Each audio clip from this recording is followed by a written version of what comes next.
Nah, kemudian pada saat itu karena Allah telah memberikan keputusan seperti itu, kemudian Abdullah berkata, "Ya Rabb, aku mati syahid ini nikmat banget. Aku mati syahid ini sangat bahagia, sangat luar biasa. Aku ingin kasih tahu orang-orang yang masih ada di dunia, yang masih hidup itu, aku ingin kasih tahu mereka. Karena aku sudah mendapatkan begitu besar kenikmatan, aku ingin kasih tahu mereka supaya mereka dapat kenikmatan yang sama sepertiku." Kemudian pada saat itu Allah berfirman, "Kalau urusan itu aku yang lakukan," kata Allah. "Aku yang akan beritahu manusia." Kemudian pada saat itu Allah Subhanahu wa taala menurunkan surat Ali Imran yang menyebutkan, "Wala tahsabanna alladhina qutilu fi sabilillahi amwat." Jangan engkau kira orang-orang yang terbunuh di jalan Allah itu mereka mati. Kata Allah, jangan engkau kira, jangan engkau anggap, itu anggapan yang salah. Bal ahya'un 'inda rabbihim yurzaqun. Bahkan mereka itu hidup di sisi Allah dan Allah kasih mereka rezeki. Farihina bima atahumullah min fadlih. Mereka sangat bahagia terhadap karunia yang Allah Subhanahu wa taala berikan kepada mereka. Wa yastabshiruna billadzina, dan mereka meminta supaya diberikan kabar gembira kepada orang-orang yang belum menyusul mereka. Nah, ini daripada Abdullah bin Haram, orang tua daripada Jabir bin Abdullah yang luar biasa itu. Nah, apa kata Rasulullah kepada Jabir? Apa kata kisah daripada Jabir ini? Kata Jabir, "Kunna ma'an Nabi fi ghazatin." Kami bersama Nabi ketika dalam satu perperangan. Faqal, kemudian pada saat itu Rasulullah bersabda,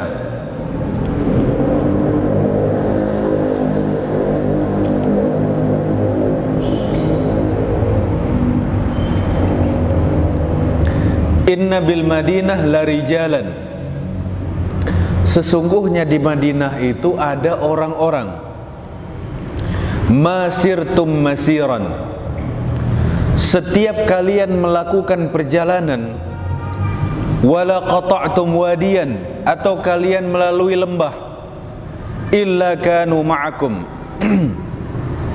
maka mereka orang yang di Madinah itu sesungguhnya bersama kalian. Habasahumul marad, mereka tertahan tidak bisa ikut kalian karena penyakit. Dan di dalam riwayat yang lain disebutkan, illa syarakukum fil ajr, kecuali mereka itu berserikat dengan kalian untuk mendapatkan pahala. Jadi maksud daripada hadis ini, ketika Rasulullah SAW mengajak para sahabat untuk berjuang, untuk berjihad, semua sahabat keluar berangkat bersama Rasulullah. Namun ada orang-orang yang sakit, yang mendapatkan uzur, yang badannya tidak sehat, pingin banget keluar, tapi karena kondisi tidak sehat gak sanggup keluar, tapi hatinya pingin keluar. Kata Nabi, setiap kita melangkahkan kaki, dia sebenarnya bersama kita. Setiap kita masuk lembah, keluar lembah, sesungguhnya mereka itu sama kita, mendapatkan pahala seperti pahala kita, mendapatkan kemuliaan seperti kemuliaan yang insya Allah kita dapat. Tapi secara fisik mereka tidak ada bersama kita. Mereka tertahan karena sakit yang yang menerpa mereka, yang mengenai mereka. Jadi maksudnya adalah sahabat-sahabat Nabi sallallahu alaihi wasallam ketika diajak oleh Rasulullah sallallahu alaihi wasallam untuk berjuang, untuk berjihad fisabilillah, itu sahabat Nabi semua ingin keluar. Tapi kadang-kadang dilarang Nabi karena usia sudah renta, karena enggak punya bekal, karena badan kurang sehat. Tapi niat mereka luar biasa. Sama seperti yang kejadian di tempat kita ini. Udah daftar haji, Kan gitu Pak ya. Udah daftar haji, udah setoran, niat haji pingin banget, harapannya udah maksimal, ikhtiarnya udah maksimal. Ternyata ada virus corona, jadi nggak bisa berangkat. Itu dapat pahala juga. Kenapa? Karena niatnya udah nyampe. Kalau niatnya udah nyampe, insya Allah pahala juga dapat. Kalaupun ternyata takdir Allah sebelum berangkat orangnya meninggal dunia, maka dia juga akan mendapatkan pahala haji. Makanya Rasulullah menyebutkan, setiap engkau berjalan atau masuk ke dalam lembah, sahabat-sahabat engkau yang ada di Madinah itu sesungguhnya bersama kalian. Dia tidak bisa melangkah, tidak bisa pergi karena sakit yang mereka derita.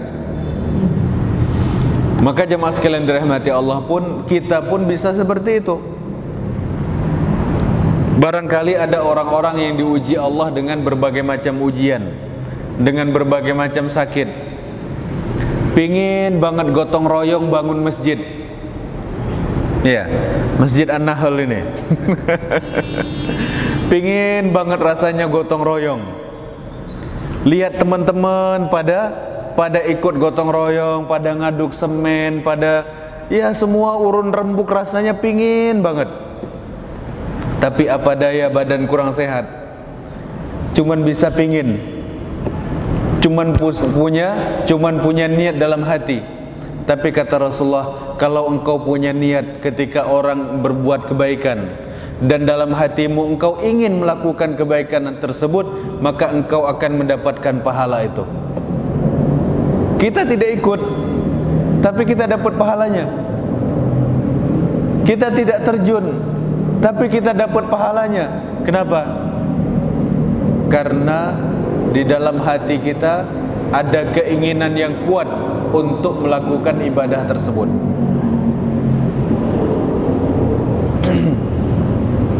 Nah, begitu juga barangkali ya, kita melihat orang banyak nyumbang ke masjid. Si fulan nyumbang sekian, diumumkan. Si fulan nyumbang sekian, si fulan nyumbang sekian.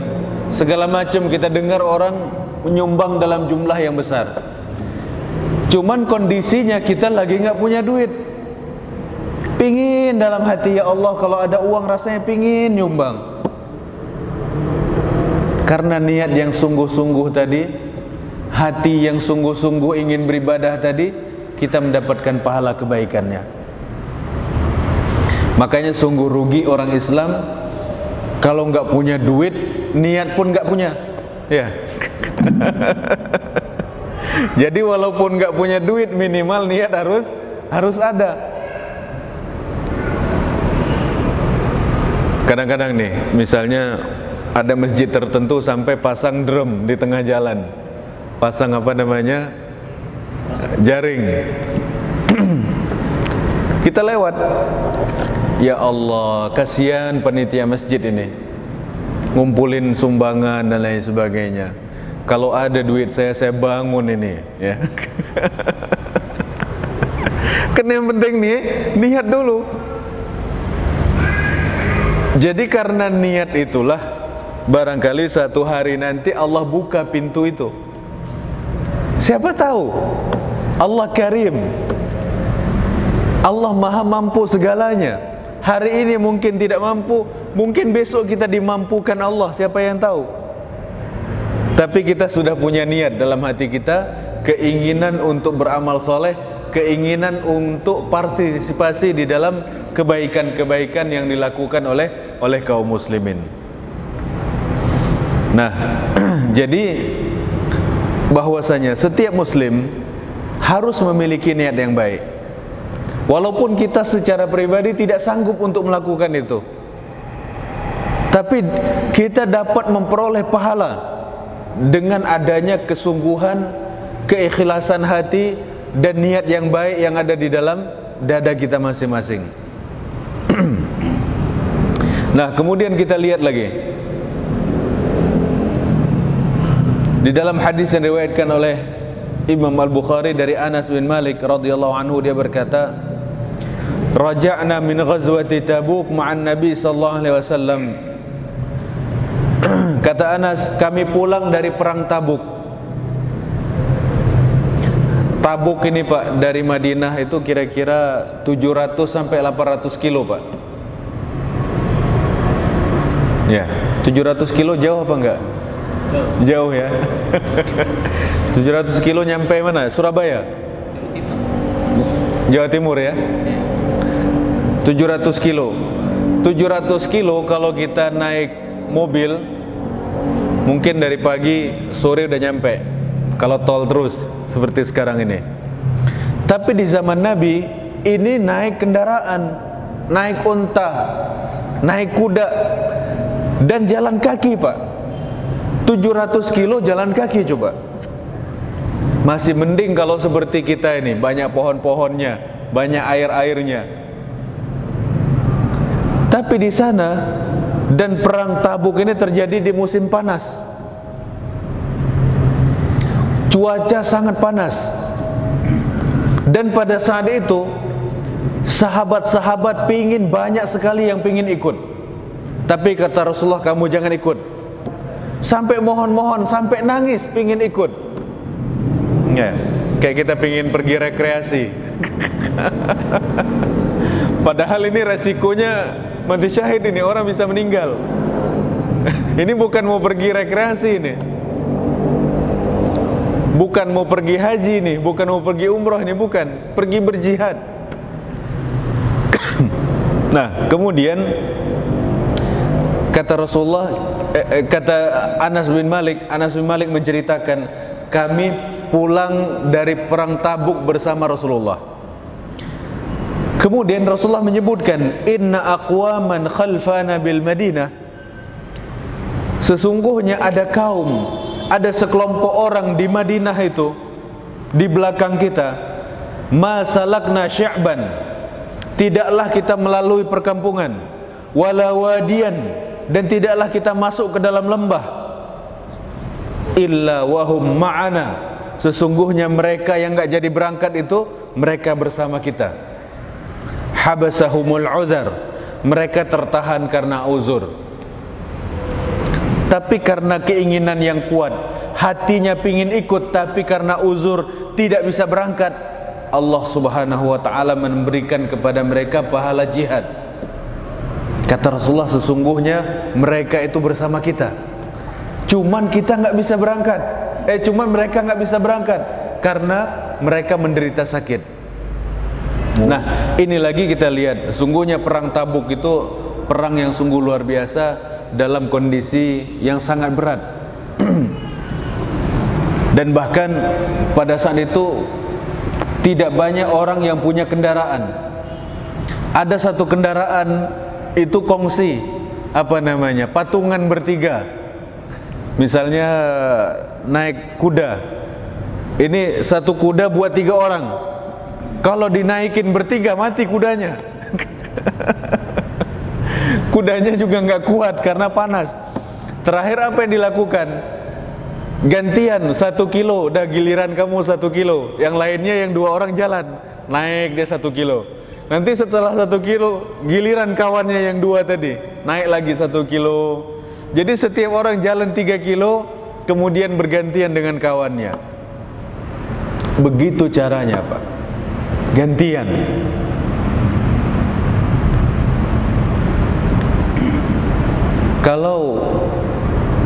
Kalau onta mungkin ya, onta jalan, kita jalan masih bisa beriringan. Kalau motor bagaimana caranya? Tapi itulah kondisi di zaman itu. Saking orang pinginnya ikut. Kadang-kadang satu kendaraan itu sudah terlalu banyak orang gantian di situ. Kata Nabi, jangan, kamu nggak usah ikut deh, nggak cukup ini, alatnya nggak cukup. Nanti malah membahayakan engkau di tengah jalan. Mereka nangis, nggak bisa ikut, nangis. Nangisnya itu bukan nangis pura-pura, bukan nangis alhamdulillah nggak jadi ikut.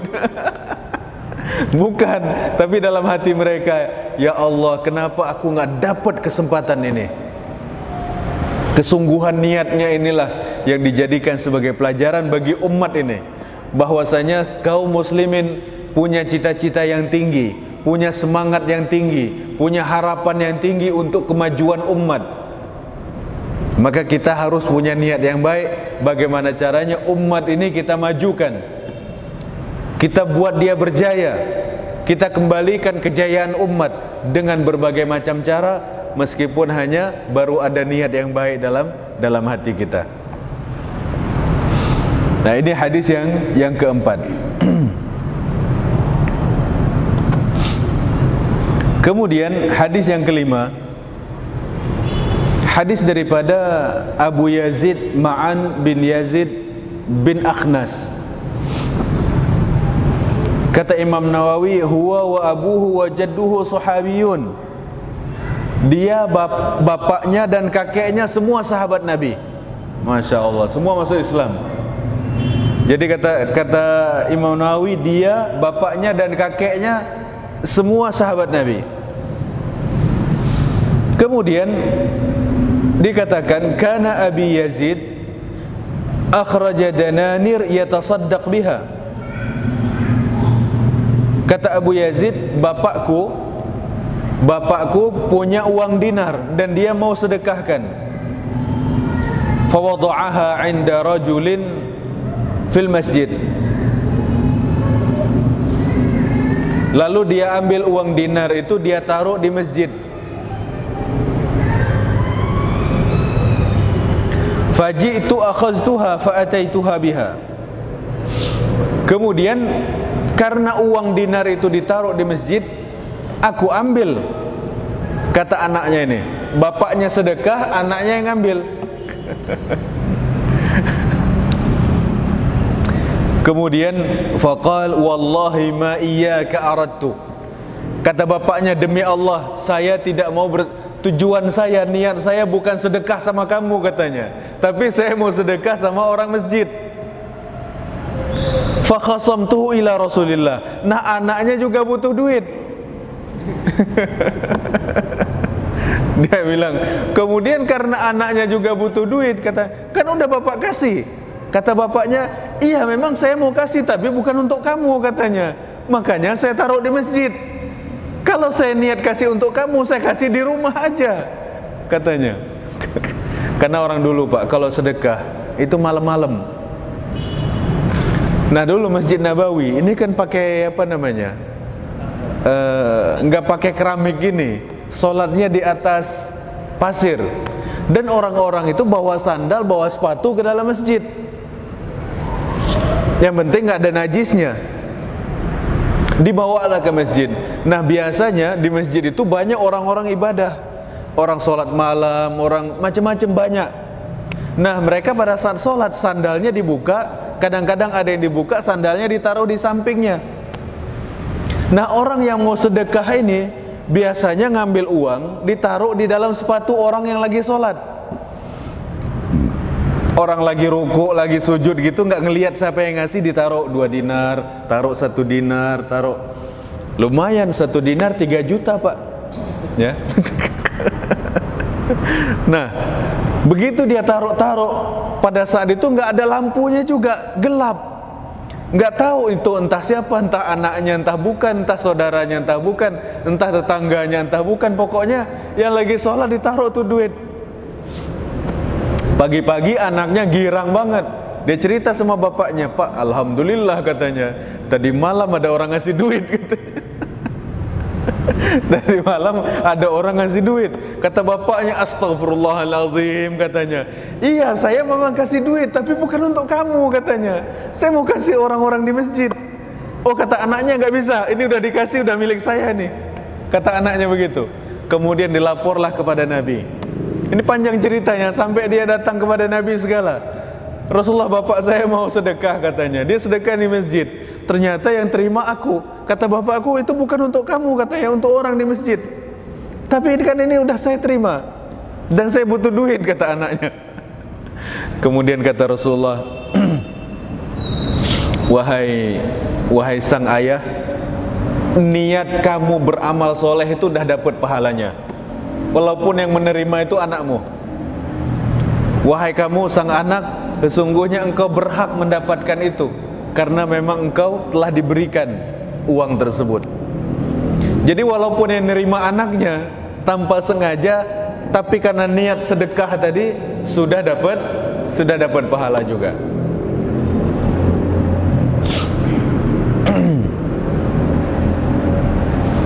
Kadang-kadang ada kejadian memang begitu, ya. Disuruh orang ini nitip, tolong kasih kepada temannya, dia bilang, tolong ini bagi-bagikan di masjid. Ternyata pulang-pulang anaknya yang bilang, Pak, tadi alhamdulillah saya dapat rezeki di masjid, katanya.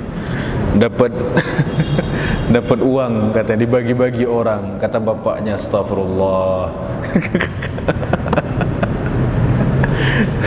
Saya niatnya untuk orang, minta bantuan teman, malah yang dapat anak sendiri, katanya. Ya, walaupun kejadian yang seperti itu, si pemberi itu sudah mendapatkan pahalanya, dan si yang menerima itu dia berhak mendapatkan itu, karena memang dia tidak ngapa-ngapain, dia ditawarin, dikasih, yaitu rezeki dia. Nah, ini kejadian bahwasanya kalau seseorang sudah sedekah dan niatnya memang untuk sedekah, maka insya Allah pahalanya sudah sampai. Ini pengaruh niat luar biasa.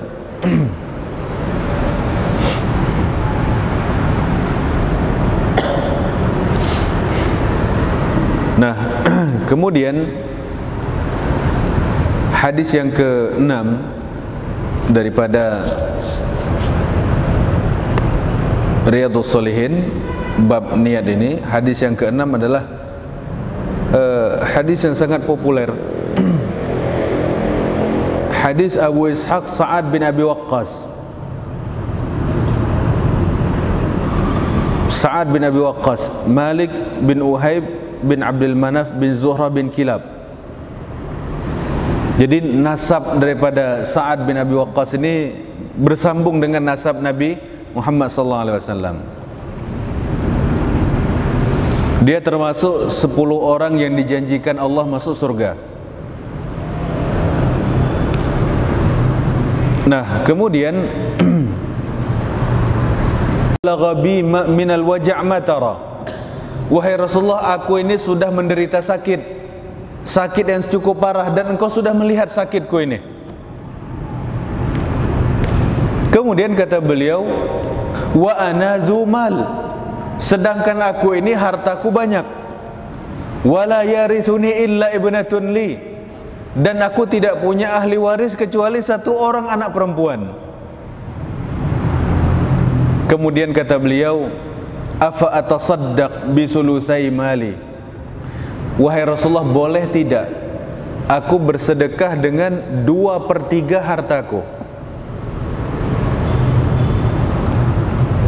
2/3 daripada hartanya mau disedekahkan. Jadi anaknya cuma dikasih 1/3 saja. Jadi memang semangat ibadah orang dulu tuh luar biasa. Ini duit nggak bisa aku nikmati nih, katanya.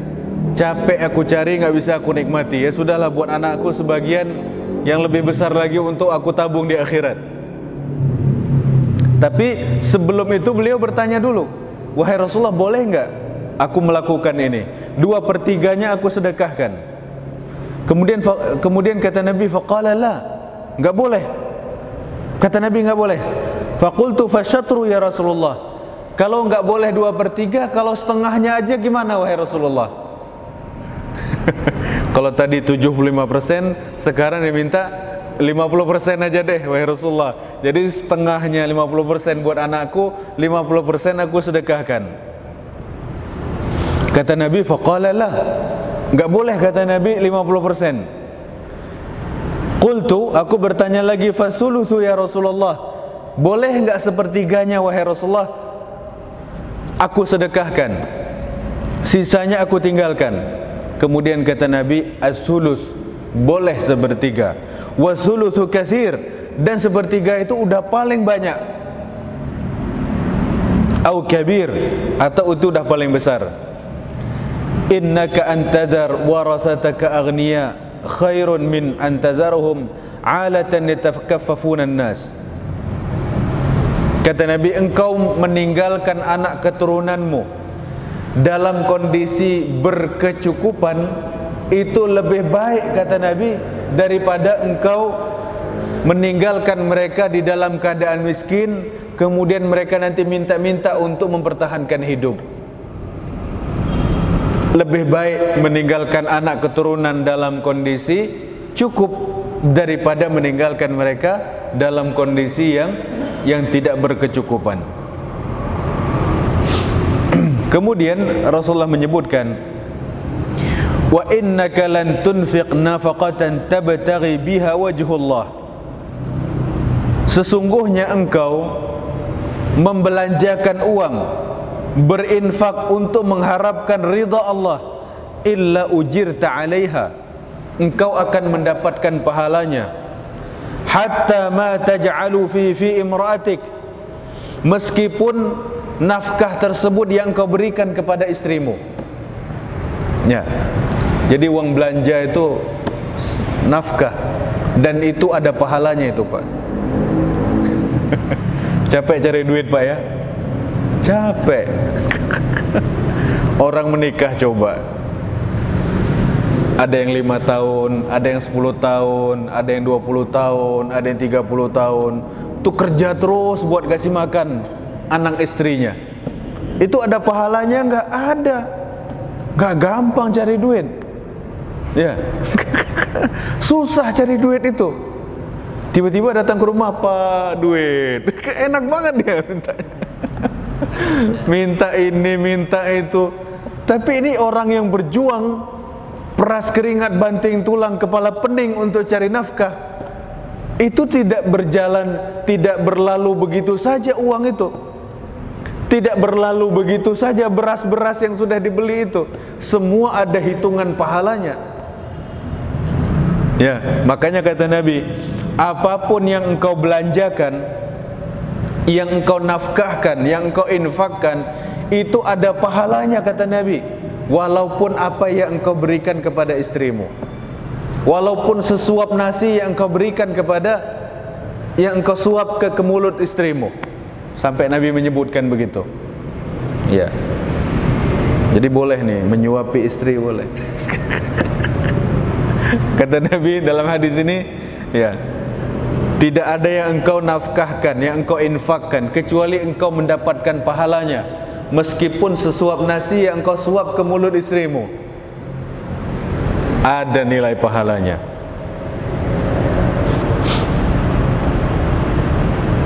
Nah, kemudian hadis ini menunjukkan bahwasanya apapun yang kita berikan, yang kita nafkahkan untuk keluarga kita, untuk orang-orang yang berada di dekat kita, itu ada nilai ibadahnya dari Allah. Yang penting pada saat kita memberikan nafkah, kita sebutkan ini adalah sebagai tanggung jawab, dan ini salah satu bentuk penghambaan diri kita kepada Allah. Ketika Rasulullah SAW menyebutkan wa kafa bil mar'i ithman, sudah cukup seseorang itu dianggap berdosa, an yudayya' man yaqut, untuk menyia-nyiakan orang yang wajib dia berikan makan, orang yang wajib dia berikan nafkah. Siapa yang wajib dia berikan nafkah? Ya anak istrinya, ya ayah dan ibunya, wajib dia berikan nafkah. Kata Nabi, kalau kita melalaikan makan dan minum mereka, kita sudah cukup alasan untuk mengatakan kita berbuat dosa. Nah, kalau kita tidak memberikan nafkah kepada mereka, kita dianggap berdosa. Berarti kalau kita berikan nafkah berarti berpahala. Seperti pertanyaan yang dalam hadis sebelumnya, ketika ada seorang sahabat bertanya, wahai Rasulullah, orang-orang kaya ini borong pahala. Ya, yang bangun masjid orang kaya, yang bangun pesantren orang kaya, Yang nafkahi fakir miskin orang kaya, yang berikan untuk anak yatim orang kaya juga. Terus kita orang miskin ini dapat apa wahai Rasulullah? Jadi sahabat diprotes, kok kita ini nggak punya peluang beribadah, nggak punya peluang beramal soleh seperti orang kaya itu. Kemudian kata Nabi,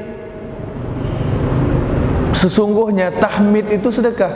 Engkau mengucapkan takbir itu sedekah. Engkau mengucapkan Allahu Akbar, Allahu Akbar, Allahu Akbar itu sedekah. Engkau mengucapkan tasbih Subhanallah, Subhanallah, Subhanallah itu sedekah. Engkau mengucapkan tahmid Alhamdulillah, Alhamdulillah itu juga sedekah. Bahkan kata Nabi, engkau mendatangi istrimu pun itu dianggap sedekah, dianggap ibadah. Para sahabat merasa heran, masa mendatangi istri ada pahalanya wahai Rasulullah? Kita heran, sahabatnya juga heran. Kemudian kata Rasulullah balik berdialog kepada mereka dan mengatakan, apa pendapatmu kalau dia melakukannya di tempat yang haram? Kira-kira berdosa apa enggak? Kalau dia berzina berdosa apa enggak? Kata sahabat, wahai Rasulullah, kalau dia berzina, meletakkan syahwatnya di tempat yang haram, dia akan berdosa. Kemudian kata Rasulullah, kalau dia taruh di tempat yang haram berdosa, maka kalau dia taruh di tempat yang halal pada istrinya, maka dia akan berpahala. Ya, jadi banyak pahala antum ya. Insyaallah. Yang udah nikah ya, yang bujangan insyaallah niat dulu, yang penting udah dapat niat. Kan gitu Pak ya. Ini kan sesuai dengan babnya ya. Walaupun belum punya istri, yang penting niatnya dulu insyaallah mau nikah gitu ya. Nah, jadi kalau tadi memberi, kata Rasulullah dalam hadis yang sebelumnya kita sebutkan, kafa bil mar'i itsman an yudayyi' man yaqut. Sudah cukup alasan, sudah cukup bukti untuk menyatakan seseorang itu berdosa kalau dia menyia-nyiakan orang yang wajib dia beri nafkah. Istrinya, anaknya, ayah dan ibunya wajib dia kasih nafkah. Kalau dia tidak beri nafkah, maka dia dianggap berdosa. Nah, kalau kita memberikan nafkah, kalau kita tidak memberikan nafkah berdosa, berarti nafkah yang kita berikan setiap hari, makan pagi, makan sore, makan malam ya, udah gitu tambah lagi jalan-jalan ya, tambah lagi jajan, tambah lagi beli baju, beli ini beli itu yang diberikan oleh suami kepada anak dan istrinya, itu semua ada nilai ibadahnya, ada nilai pahalanya. Nah, jamaah sekalian dirahmati Allah Subhanahu wa taala, kita ambil satu lagi, tinggal 6 menit. Ini panjang bab niat ini ya. Hadis yang ketujuh, hadis daripada Abu Hurairah. Abu Hurairah sudah masyhur ya. Nama aslinya adalah Abdurrahman bin Sakhar. Abu Hurairah itu hanya kunyah. Apa namanya? Kalau zaman sekarang ini inisial ya, apa namanya? Gelar aja. Tapi nama aslinya Abdurrahman. Ayahnya namanya Sakhar, Abdurrahman bin Sakhar. Dia berkata, qala Rasulullah sallallahu alaihi wasallam. Rasulullah sallallahu alaihi wasallam bersabda, innallaha la yanzuru ila ajsamikum. Sesungguhnya Allah Subhanahu wa taala tidak memandang, tidak melihat badan kalian, wala ila suwarikum, dan Allah juga tidak melihat rupa kalian, walakin yanzuru ila qulubikum, tapi Allah melihat hati kalian. Hadis ini Pak ya, Bapak Ibu, hadis ini kita jadikan sebagai pedoman. Jangan gagal fokus ya. Yang dinilai itu apa? Hatinya, bukan gede kurus badannya, bukan rupanya, gantengkah, setengah gantengkah, cantikkah, setengah glowingkah apa enggak glowing. Ini agak ke Korea-Koreaan apa enggak. Bukan itu, ini jangan gagal fokus. Yang dinilai apa, yang diurus apa, ini kan enggak nyambung Pak. Yang dinilai itu hati, bukan dempul di pipi. Ya. Sibuk sekarang nih orang udah susah nyari yang asli, Pak. Bulu mata ini apa namanya ini? Alis palsu. Bulu mata palsu juga. Pipi ditarik benang. Ya. Bibir operasian. Dagu dikikis. Gigi lagi. La haula wala quwata illa billah. Gigi diikat-ikat pakai besi. Astagfirullahaladzim. Ribet amat orang hidup di zaman ini, Pak. Ini orang gagal fokus itu yang begini nih. Yang dinilai apa, yang diperbaiki apa, itu kan nggak nyambung. Kata Nabi, innallaha la yanzuru ila ajsamikum. Allah tidak melihat jasmani kalian. Allah tidak melihat jasad kalian. Allah tidak melihat badan kita ini. Wala ila suwarikum. Allah juga tidak melihat rupa kalian. Cantik kah, enggak cantik kah, mulus kah, tak mulus kah, ada jerawat kah, enggak ada jerawat. Itu enggak jadi bahan penilaian itu. Yang dinilai apa? Walakin yanzuru ila qulubikum. Allah menilai hati kalian. Nah, kalau pusat penelitian atau pusat penilaian itu adalah hati, maka hendaknya orang Islam fokusnya di memperbaiki hati. Ada salah, ada khilaf, ada apa namanya, ada benci, ada cemburu, ada prasangka, macam-macam itulah. Itu yang harus kita perbaiki.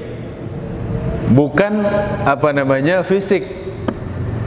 Kalau kita betulin fisik ini, berapa sanggup dia bertahan? Ya, yang kerutan, yang ubanan, yang ompong, ya. Semua ada masanya. Semua ada masanya. Kadang-kadang orang pinter rawat wajah nih, pinter rawat wajahnya, nggak ada kerutan, mulus, bersih, tapi suaranya udah bergetar suaranya. Tetap aja ketahuan ini udah tua. Ya, walaupun secara fisik dia bisa manipulasi itu, bisa diakal-akalin, tapi yang namanya suara nggak bisa. Makanya kita nggak usah terlalu sibuk ngurusin itu. Fokus pada satu titik, yaitu pusat penilaian manusia, yaitu pada hatinya. Wallahu a'lam bishawab. Insyaallah kita lanjutkan di pertemuan berikutnya. Subhanakallahumma rabbana wa bihamdika asyhadu an la ilaha illa anta astaghfiruka wa atubu ilaik. Assalamualaikum warahmatullahi wabarakatuh.